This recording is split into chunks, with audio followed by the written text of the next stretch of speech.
Coronavirus and Brexit have combined to reduce the labour pool.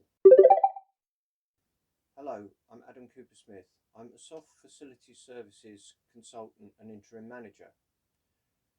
I trade as soft service solutions.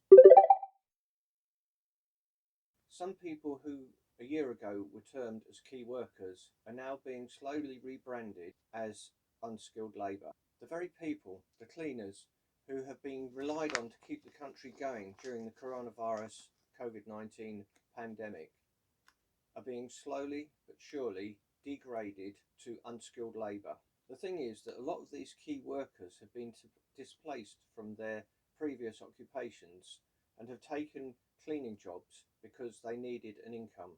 When furlough schemes expired, job losses and redundancies occurred. At the same time, large swathes of labour that, while in the EU, took advantage of the freedom of movement legislation to work in the UK, subsequently returned to their countries of origin.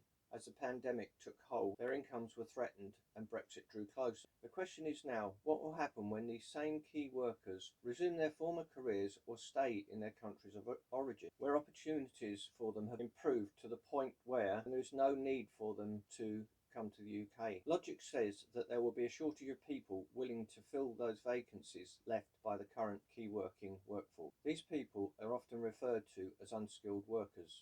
However, as has come to be accepted when it suits political agendas, these cleaners, or should I say cleaning operatives, have and always do provide an extremely necessary and valuable service. This, by the way, really grinds my gears. Most of these unskilled workers are actually highly skilled cleaning operatives, depending on the task that they're employed to perform, trained to correctly clean anything from the desk in your office right through to the artifact right at the top of the building you work in, or the glass that you stare out of while pondering a problem at work. Implementing the correct technique for cleaning is what sets them apart from the stigmatic, stereotypical image of Mr/Mrs. Mop that permeates the industry. Okay, back on topic.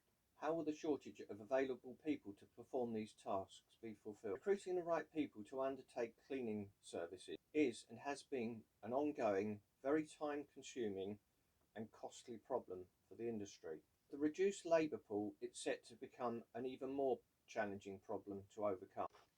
What then can be done to overcome this shortfall? Where previously people were needed to push a vacuum cleaner around, use a scrubber drying machine to polish floors, now robotised machinery is being brought into the marketplace that can actually do a lot of that work while the operatives that are there are performing other more intricate duties. On top of that, historic methods of cleaning, for example, wiping large areas of desks down with cloths, productivity can be considerably improved simply by introduction of more innovative techniques.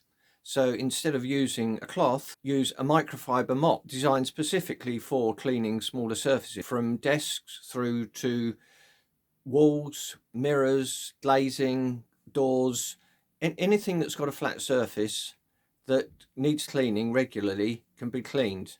And all this without necessarily the use of chemicals, because the technology is there now to remove the need for the vast majority of chemicals. Now, you might think that that's a bit of a concern considering the pandemic that we've just gone through, but actually mechanical cleaning, so cleaning with a cloth or a mop, removes in most cases up to 99% of dirt and pathogens from the surface if it's done properly. The disinfectants and detergents remove the remaining up to 1,000%. Now, I'm not saying that that's not an important amount, but when you consider that the vast majority of surfaces in a working environment, in offices and those sort of complexes, aren't actually touched by people, you don't need to disinfect them. So it can be that machinery can replace some of the workforce, that use of different types of equipment and materials can improve the productivity, and that is going to be the way forward for the industry. It's going to take time, it's going to take expertise, and it's going to take people like me that know the equipment and the industry sufficiently well to be able to source what's needed to improve the productivity of workforces so that services can be delivered without the interruption of shortage of labour force. If you're watching this on LinkedIn, please click share and like my post. If you're watching this on YouTube, please click the like button and subscribe to my channel.